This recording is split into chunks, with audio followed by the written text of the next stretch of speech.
Hey guys, welcome back to the Tony Robbins podcast. This is Annie York, editorial director for Robbins Research International.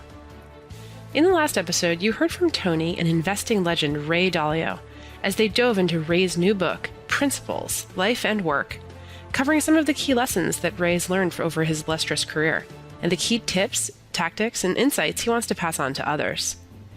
Now, in this special follow-up episode, Tony catches up with Ray to dig a little deeper into a few core principles that each and every one of us can gain practical and even personal advice from.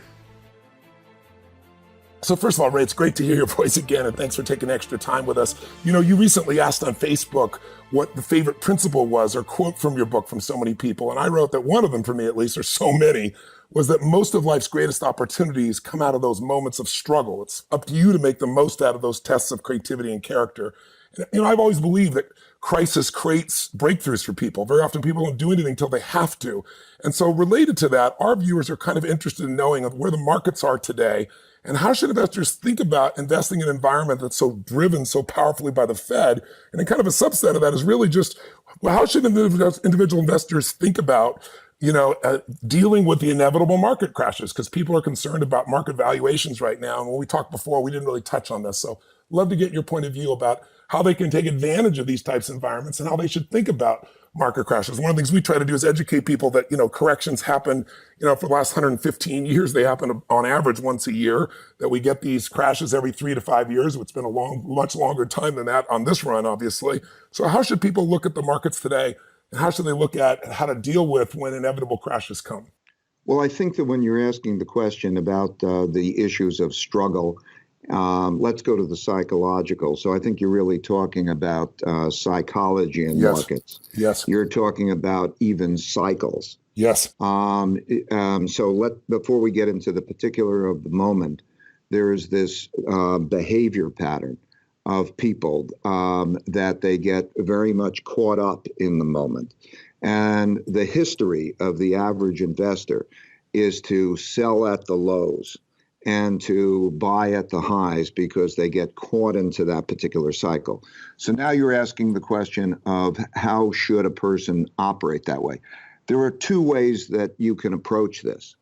You can either approach that as seeking balance and playing the game, always being in balance and saying, if I'm in balance, I'm going to be good. Or you can play the market timing, which is basically saying, okay, now that there's a crash, what do I do? Now that there's a rally, what do I do? And in other words, being the active player who's moving in and out. I think it's very important to distinguish those two approaches, because the balance is one of those things which I think the individual can do very well. Yes. The timing in which the individual plays poker against the pros in terms of saying, I'm going to be the right one to buy when I'm terrified and the thing is falling apart, or to do the opposite, is probably not going to work well. There's so much that goes into the analysis. So it really depends on which one you're wanting me to answer. I would say, first, balance. What the individual should do is learn how to do the balance. And I think you wrote it up so clearly and well. It takes more than a couple of minutes to be able to get into it. But in your book, we discussed it, you found it, and you can explain how the individual can achieve balance. And I think that would be the most important thing. If you're going down that path, then the natural thing that you end up doing is that you buy at the lows and you sell at the highs. Because what happens is, if you're having balance, and let's say the stock market goes down, what you have to understand is another part of your portfolio will go up. Maybe it's the bond market goes up. Maybe it's the gold market. Because if you achieve balance, you realize that it's almost like squeezing a balloon.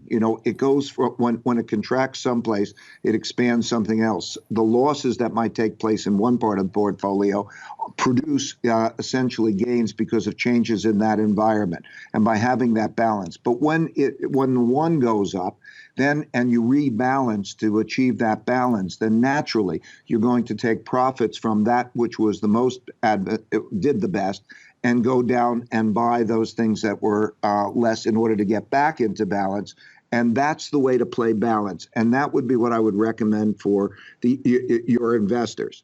If you're going to play the game of trying to play poker against the pros, then you better understand how to do that with information. We literally spend hundreds of millions of dollars in trying to take information and do all of those types of things in order to compete against the other people. And I don't know really how to tell you how to do that well, but just have humility, because competing in the markets is more difficult than competing in the Olympics. The average guy thinks, just because he has an opinion, he thinks he's going to be able to walk away, but you have to take money away from somebody in order to make money in the markets better than the averages.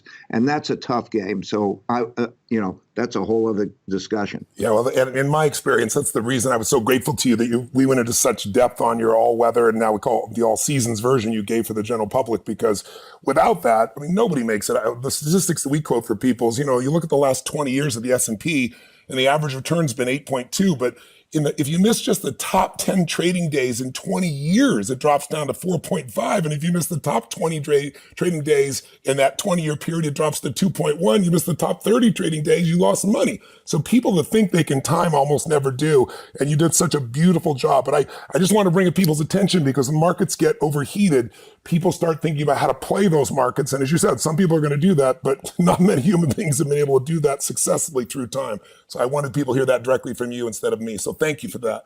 Yes, and you also pointed out that over the last 20 years, after these plunges in the market, in the 2 weeks after of the 10 worst days, you had the best days. That's right. 6 out of the 10 best days in the 20-year period from right. JP Morgan. So who do you think is buying and who do you think is selling during those days? Yeah. Okay. Yeah. Okay. The person who is selling is the reactive person who is panicked at that moment. And the buyer is the ability to know the difference and where the value is. And that's a tough game. So we're in sync. Perfect. Okay, good. I just want to hear that from you instead of from me. So thank you for that, because there's so much talk about it right now, as you can imagine, with markets where they are. Second question I had for you, just to follow up, is, everybody seems to be fascinated these days with digital and, cryptocurrencies like Bitcoin, Ethereum, and so forth. Bitcoin dropped 20% over the weekend, yet it's still up 5% on the year. I'm curious, what are your thoughts on this type of an asset? Is this just going to Vegas? How do you establish real value with a product of this nature, and what's your view? I think that it depends what we're really talking about. Are we talking about Bitcoin specifically? Are we talking about blockchain? Are we talking about digital currency? Some of these terms get confused. That's so true. let me give you my thoughts on each one of them. Great, thank you. Let me start with the currency thing. There are two purposes of a currency: a medium of exchange, you can buy and sell things with it, and a storehold of wealth. When you buy a bond or you put your money on deposit, you get paid back in a currency, and it's because of the expectation of that currency value that you make loans and you put in the form of deposits or buying bonds and so on. Mm-hmm. Okay. Right now, these digital currencies are not effective in either of those two ways. In other words, by and large, not perfectly, but in other words, if you try to take your digital currency and you go out and you say, I'd like to buy stuff with it, right now it's very, very undeveloped. So what's happening now is not largely not that in that regard. Right. And in terms of the storehold of wealth, it's not an effective storehold of wealth because its volatility is so great that it's really speculation on its volatility that is having the market participants. So it is a speculative market that has underneath it, by the way, there are different versions of it. Like you point out, there's Bitcoin, and then there's Ethereum, and then there's another one, and they will be that way. So the way that I view it is that underneath it is a technology, blockchain, that is a totally valid, great technology that I think will be very important in our future. So it's very similar to saying this is like the internet. Do you believe that the internet will do well?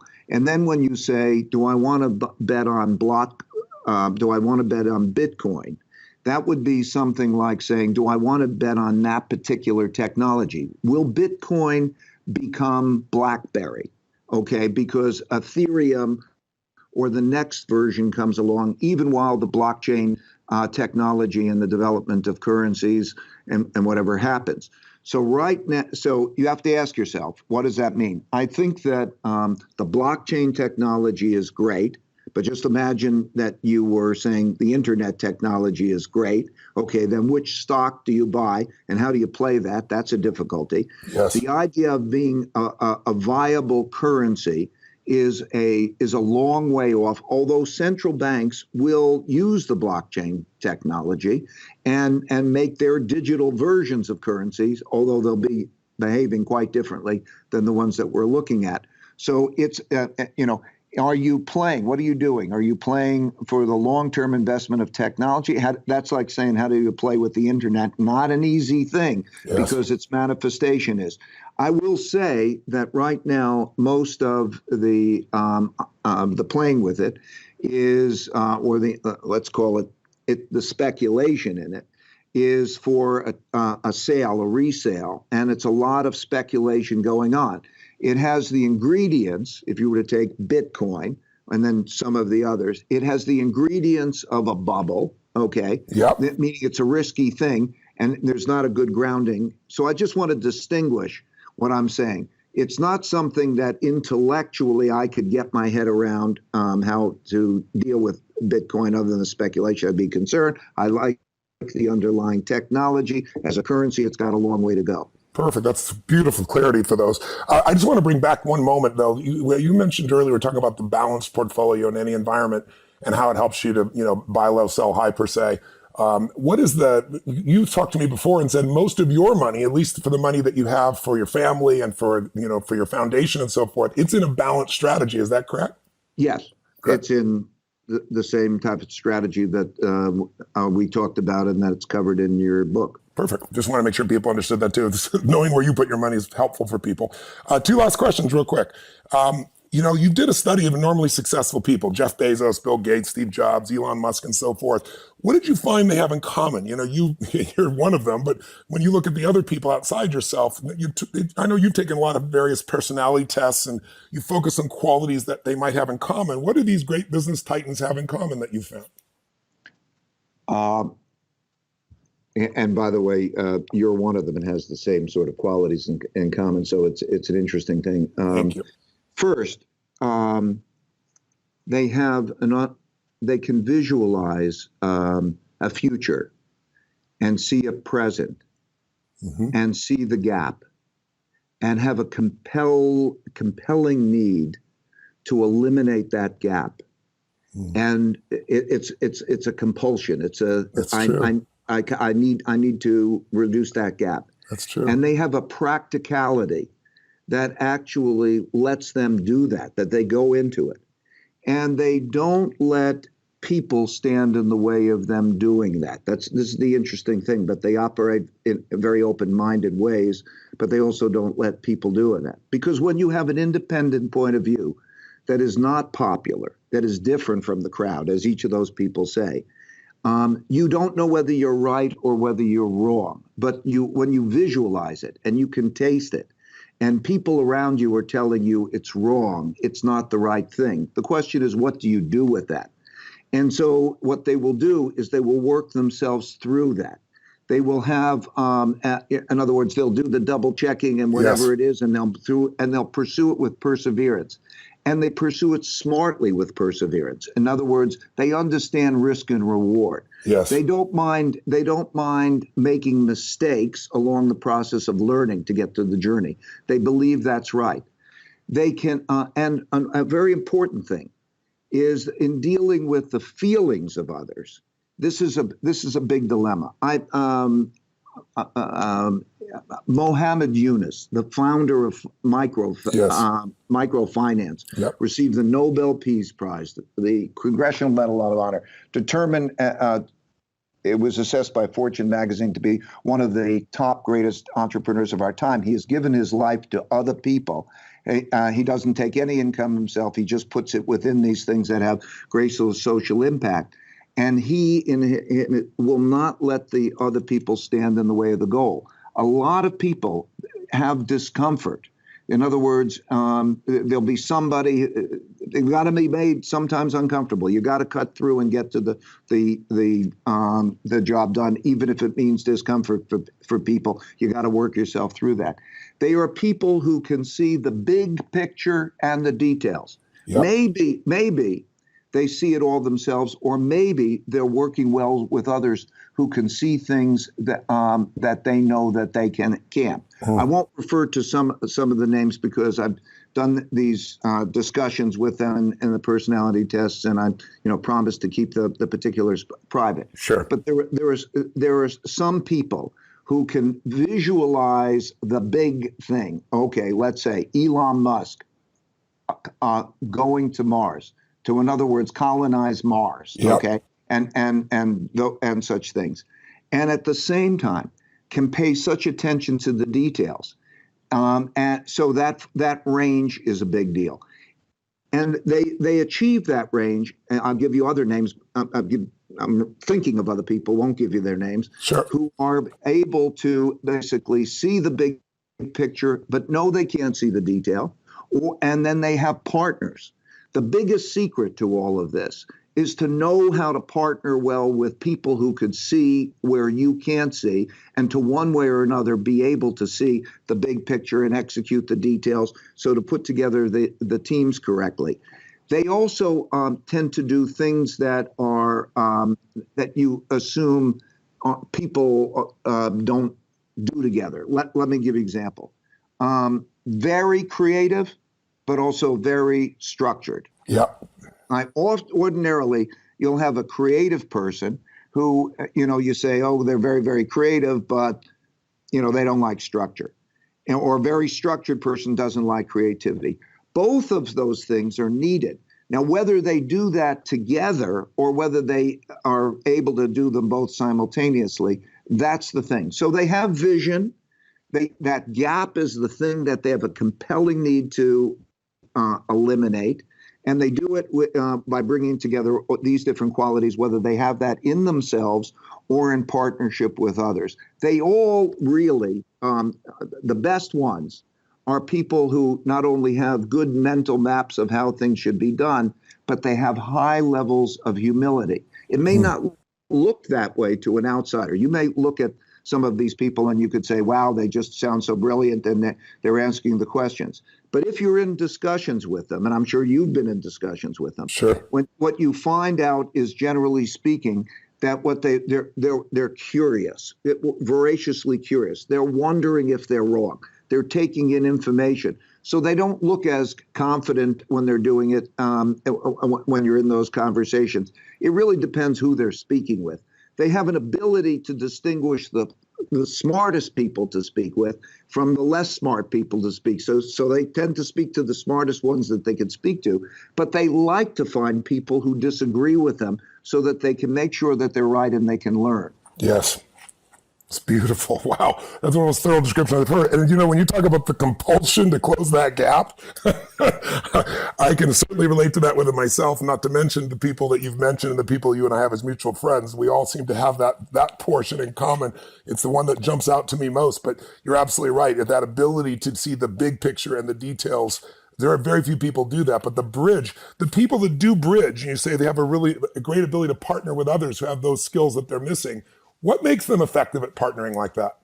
What's the quality in them that makes them effective at partnering? The number one differentiation in character is the ones who can go above their own opinion and to see it through others' eyes.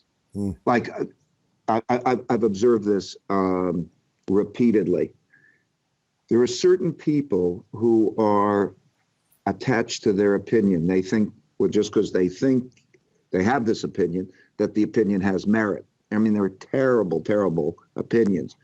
The ability, in one sentence, in 2 words, the ability to be simultaneously open-minded, to take things in, to take information in and process it, and also be assertive so that they can do the back and forth.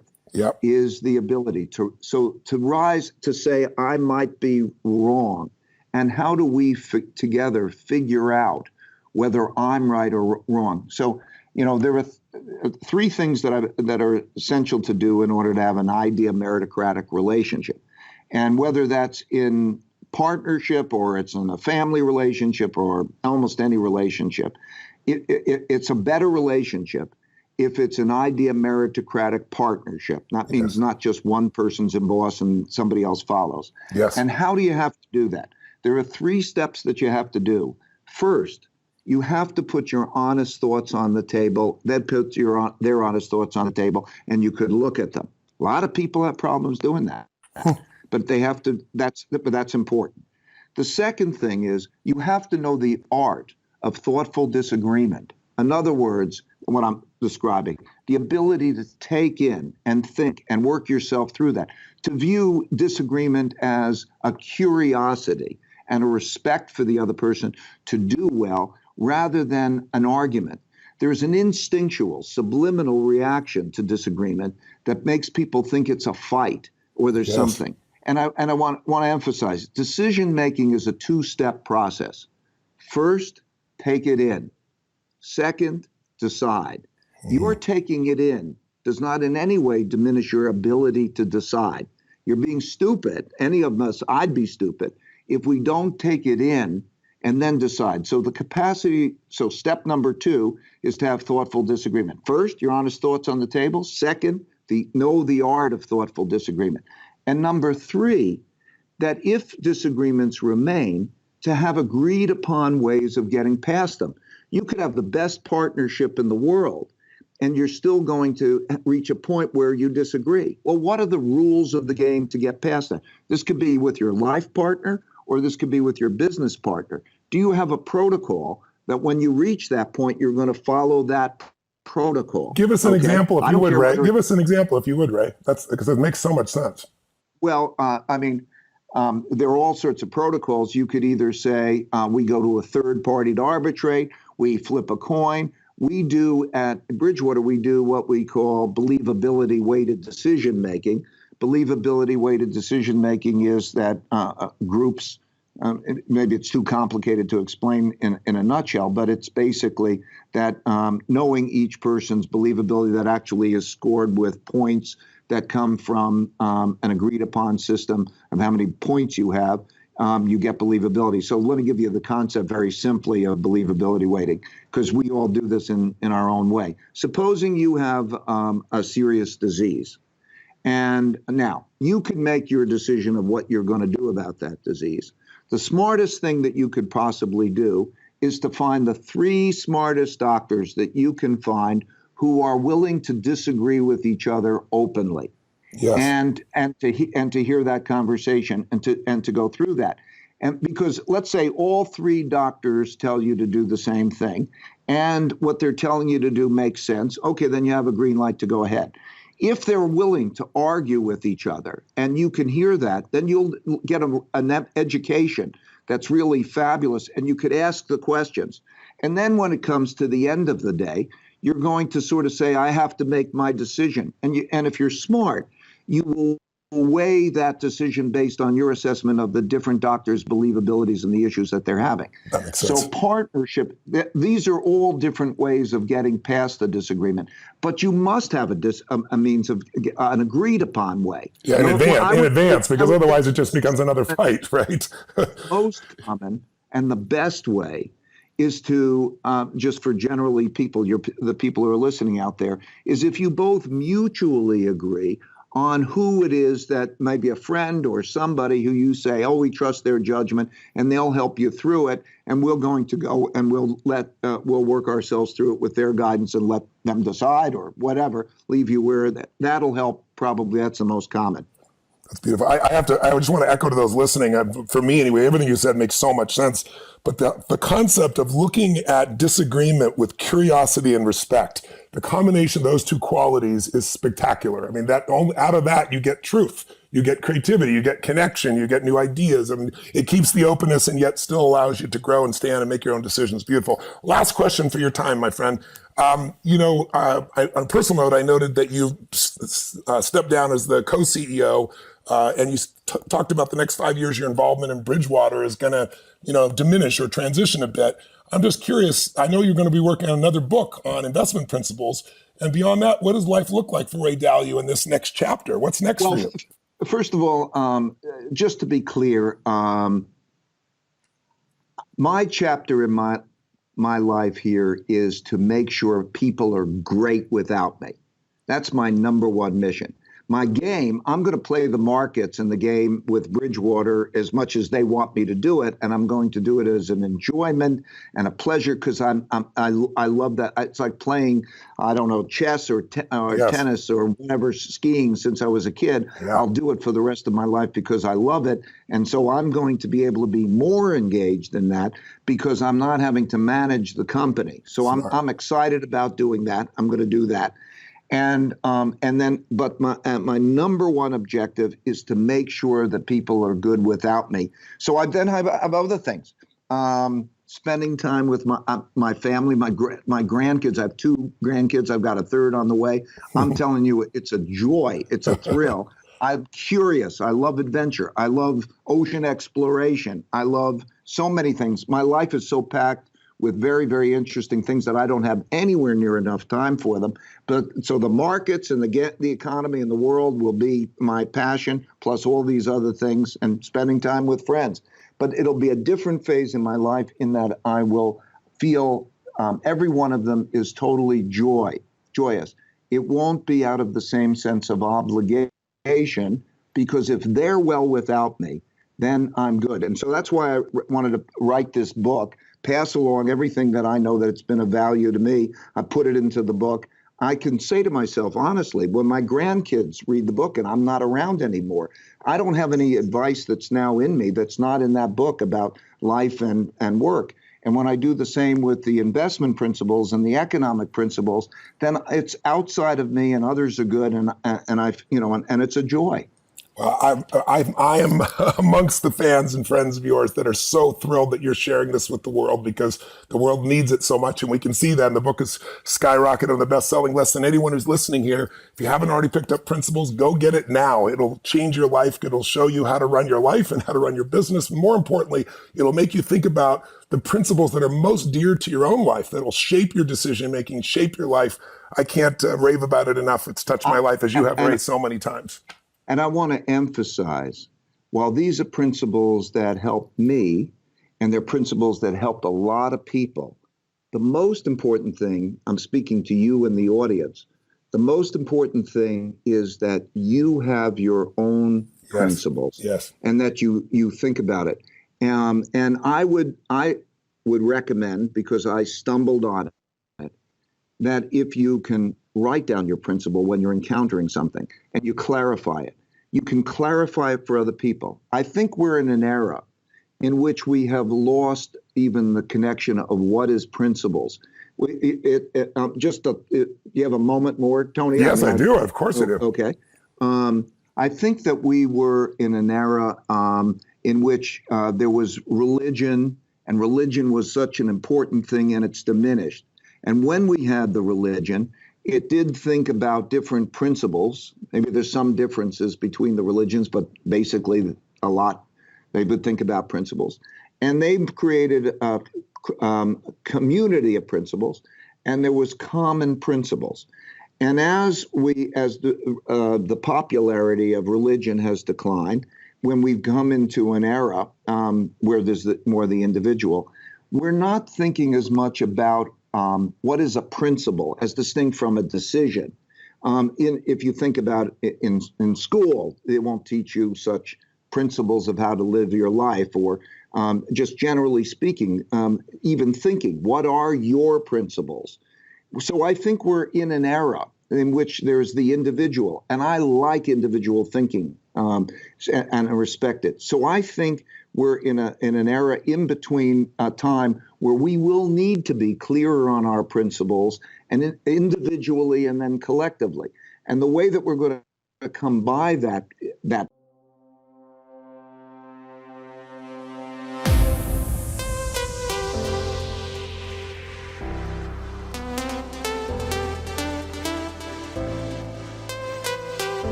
I believe, is by individuals writing down their principles and being clear about the principles, starting to think in a principled level way.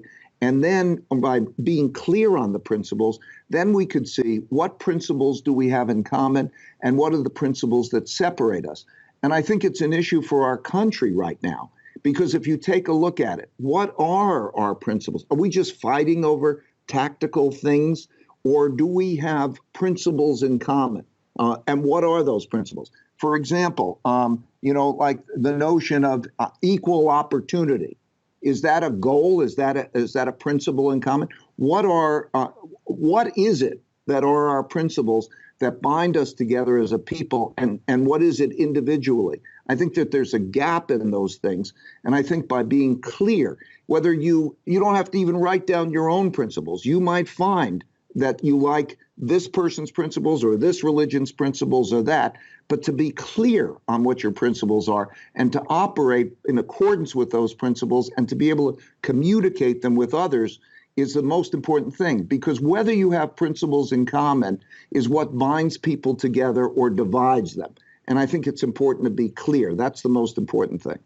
I think you're absolutely right. And I think, without clear principles, decisions are made just emotionally, they're made irrationally. And that's where you see the worst part of human beings very often, or at least the least successful part of human beings. But when we find those in common, that binding is there and it's easy to make decisions. People get focused, as you said, on tactics, and they forget we all give a damn about our children, whether or not you believe the guns should be available or not be available is a crazy example. It's out there for everything. And we're going to turn the tables on this interview in a second here. We're going to take a quick pause and we're going to flip over, and I'm taking the reverse role. You're going to be interviewing me on my principles. So I'm interested to see what we come up with. But I think everything in my life is based on principles. I couldn't get up and do 7 days in a row, day and night, 12, 14 hours a day with people from 75 countries.